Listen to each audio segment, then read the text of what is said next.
A record number of early votes were cast in Georgia on Tuesday as residents visited the polls in a critical battleground state.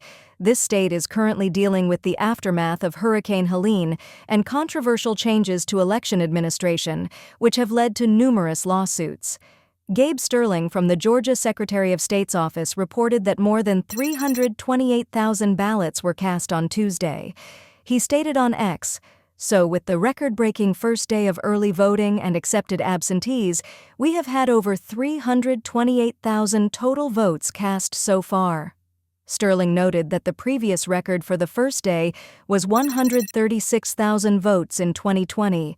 Georgia is a closely watched swing state this election, with former President Donald Trump attempting to reclaim it after losing to President Joe Biden by a narrow margin 4 years ago.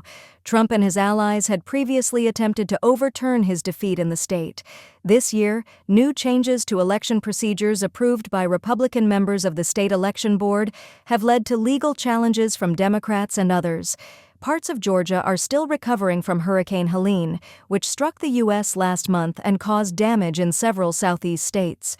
Georgia election officials report that absentee ballots were sent out by the U.S. Postal Service as scheduled and were not affected by the storm. Last week, the absentee ballots went out as scheduled. And to the credit of the United States Postal Service, so far, we have seen just over 250,000 voters request absentee ballots, said Secretary of State Brad Raffensperger, a Republican, on Tuesday. He added that in the coming week, perhaps in the next week or so, we'll see that rise up to 300,000. And that we think will probably look like about 5 to 6% of all voters will be voting absentee this cycle. Experts suggest that recent state laws tightening rules for absentee ballots and reducing the availability of drop boxes may make absentee voting less appealing compared to early in-person voting. In 2020, many drop boxes were available 24/7, but this year there will be fewer drop boxes, and they will be located at election offices or early voting sites with limited hours. Meanwhile, state judges are examining several new rules enacted by the Trump-backed Republican majority on the state election board. Democrats have warned that these rules could introduce post-election chaos in Georgia.